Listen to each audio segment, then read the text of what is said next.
There is a line in McDonald's annual report that most people scroll past without reading. It is not the revenue from burger sales. It is not the chicken nugget numbers or the coffee figures or the Happy Meal breakdown. It is the rental income. McDonald's collected over $14 billion in rent last year. Not from customers.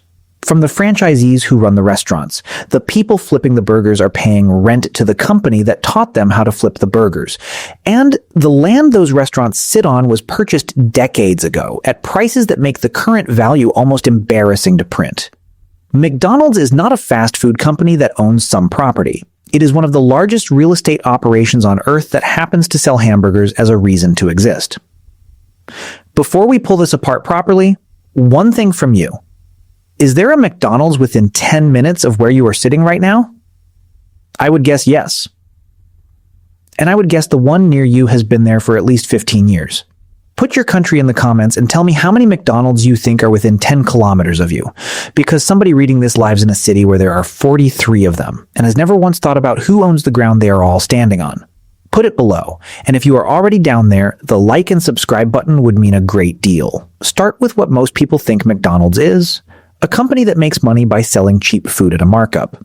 Buy the beef, make the burger, charge more than it cost, repeat 40,000 times a day across 40,000 locations. That is the mental model. And it is not wrong exactly. It is just describing the smallest part of the business. Here is the actual burger math. A Big Mac in the United States sells for somewhere around $5 to $6 depending on the location. The food cost on that burger, the beef, the bun, the sauce, the lettuce, the cheese, runs at roughly 30 to 35% of the sale price. So the gross margin on the sandwich itself is real. There is money in the food, but that money has to cover labor, packaging, utilities, equipment maintenance, and the cost of the building. By the time you have paid for everything it takes to hand someone a bag through a window, the restaurant-level profit margin on a McDonald's location runs at somewhere between 15 and 20% in a good year. That sounds reasonable until you look at what it costs to open one. A new McDonald's franchise costs between $1 and $2.3 million to set up. That is the equipment, the fit-out, the signage, and the initial fees. The franchisee puts that money in before a single customer walks through the door. They then pay McDonald's a service fee of around 4% of gross sales every month. Every month, regardless of whether the restaurant made money or lost it, they pay royalties on top of that, and then they pay rent. The rent is the piece that changes everything, because in most franchise arrangements, the franchisee finds the location, negotiates the lease, and pays the landlord directly. McDonald's does not do it that way. McDonald's goes out, finds the site, negotiates the lease, or buys the land outright, builds or approves the restaurant, and then leases the entire thing to the franchisee at a markup. The franchisee is not dealing with an independent landlord. The franchisee's landlord is McDonald's. And McDonald's sets the rent. That structure has a name inside the industry. The company is called a sandwich landlord. It sits between the franchisee and the underlying property, collecting the spread between what it pays the original landlord and what it charges the operator. And it has been doing this since the 1950s when a man named Harry Sonneborn explained it to Ray Kroc in a way that changed the entire company.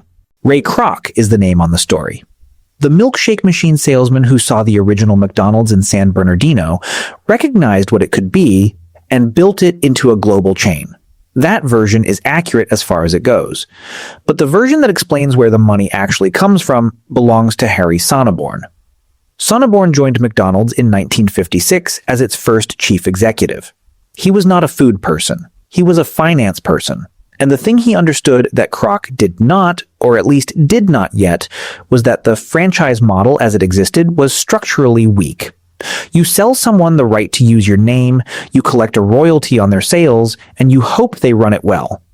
If they run it badly, your brand suffers and you have very limited leverage. You can threaten to pull the license. That is roughly your entire toolkit. Sonneborn looked at that and saw a different way to hold power. If McDonald's controlled the real estate, it controlled everything. A franchisee who does not pay their royalties can argue. A franchisee who does not pay their rent loses the building, the location, the equipment, the customer base they have spent years building. All of it sits on land that McDonald's owns or leases, which means the relationship is not really a licensing arrangement at all. It is a tenancy, and the tenant needs the landlord far more than the landlord needs any individual tenant. Sonneborn is reported to have said directly, and the quote appears in multiple accounts of the company's history, "We are not in the food business. We are in the real estate business. The only reason we sell 15-cent hamburgers is because they are the greatest producer of revenue from which our tenants can pay us our rent." Read that sentence carefully because it is the thesis of the entire company stated plainly by the person who built the financial architecture of it. The hamburger is not the product. The hamburger is the mechanism by which the rent gets paid. McDonald's today owns the land outright on roughly 45% of its restaurant locations globally. On the remainder, it holds long-term master leases, often running 20 years or more, which it then subleases to franchisees at a margin. The company controls approximately 70% of its locations through ownership or long-term lease. 40,000 restaurants, locations in over 100 countries, most of them on ground that McDonald's controls and that franchisees pay to stand on. In 2023, McDonald's total revenues were approximately $23 billion. Of that, roughly $15 billion came from franchised restaurants, the rents, the royalties, the fees. The company operated restaurants themselves. The ones McDonald's runs directly generated about $8 billion. The franchised side of the business, the side built on Sonneborn's real estate logic, produced almost twice the revenue of the directly operated side. And it did so with a fraction of the operational risk because the franchisee absorbs the day-to-day costs of running the restaurant. Understand what a franchise actually transfers and what it does not, because the distinction is where the leverage lives. When you buy a McDonald's franchise, you are buying the right to operate a McDonald's restaurant using McDonald's systems, McDonald's menu, McDonald's suppliers, McDonald's training, and McDonald's brand. You are not buying the brand.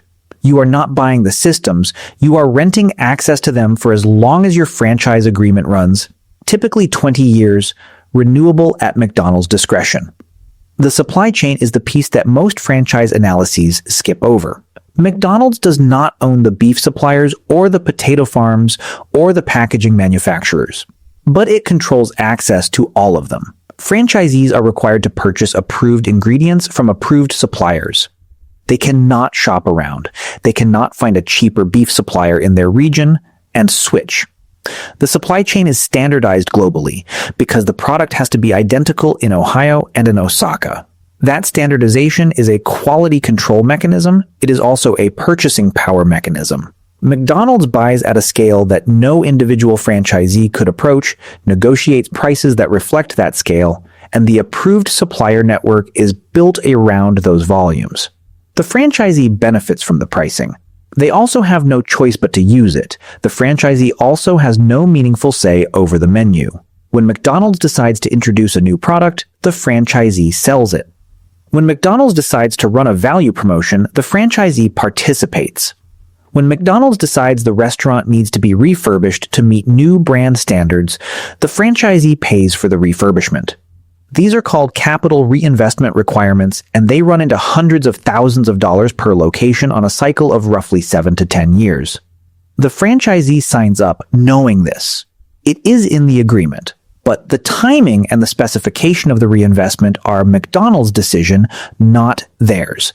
So the franchisee is running a business that they own in a legal sense, but control in a very limited sense. They hire the staff, they manage the day-to-day operation, they absorb the risk of a bad quarter, they pay for the equipment and the refurbishment. McDonald's sets the product, the price, the supplier, the standard, and the rent. It is an arrangement that looks like ownership from the outside and functions like a very expensive employment contract from the inside. Which is why, when you look at the actual profit figures for individual McDonald's franchisees, the numbers are more complicated than the brand suggests. A single well-run McDonald's location in a strong market generates somewhere between $100,000 and $300,000 of net profit per year for the franchisee after all fees, rent, and operating costs. Against an initial investment of $1 to $2.3 million, that is a reasonable return over time. But it is not the windfall that the golden arches might imply. The windfall went to the company that owns the ground the restaurant is standing on. Here is the number that reorganizes how the whole thing looks. McDonald's carries approximately $40 billion of property, plant, and equipment on its balance sheet. That figure includes the land it owns outright, the buildings it controls, and the long-term lease assets it holds. $40 billion of real estate accumulated over 70 years at prices that in many cases reflect what land cost in the 1960s and 1970s when the expansion was happening fastest. The land itself does not depreciate. Buildings depreciate. Equipment depreciates. Land sits on the balance sheet at or near its original cost under standard accounting rules, which means the $40 billion figure almost certainly understates the current market value of what McDonald's actually holds. Real estate in the locations McDonald's chose, major road intersections, high-traffic retail corridors, suburban commercial strips, has in many markets appreciated by multiples since acquisition. The company is sitting on unrealized gains that never appear in the income statement because they have never been sold. This is the part that makes McDonald's structurally different from almost every other consumer brand you can name. Coca-Cola does not own the land its drinks are consumed on. Apple does not own the real estate its products are used in. McDonald's does, which means the business has a floor under it that pure food and beverage companies do not have. In a bad year for burger sales, the real estate retains its value. In a catastrophic year, the assets can be sold. The company went through the pandemic, closed locations across multiple countries, and survived in a way that a pure restaurant operator with no underlying asset base would not have. There was a moment in the company's history when the real estate logic was taken to its furthest point. In 2015, activist investors pushed McDonald's to spin off its real estate into a separate real estate investment trust, a REIT, which would have unlocked the value of the property portfolio directly for shareholders. McDonald's did not do it. The argument against was that the real estate and the operating business are not separable. The value of the locations depends on them being McDonald's restaurants. A REIT full of suburban fast food sites without the brand driving traffic is a different and much less valuable asset. The two things need each other, which is exactly Sonneborn's point from 1956, restated 60 years later by a different set of people in a different context reaching the same conclusion. Here is the case for the other side, because it is not weak. The franchise model, even with all its asymmetries, delivers something real. McDonald's franchisees are buying into a system with a 40 million customer visits per day global demand signal behind it. The brand does the marketing. The menu has been tested at a scale no independent operator could replicate. The training systems work. The supply chain is reliable. The failure rate for McDonald's franchisees is significantly lower than the failure rate for independent restaurant operators, where the number most cited is somewhere around 60% failing within the first year. McDonald's franchisees, on average, do not fail at anything like that rate.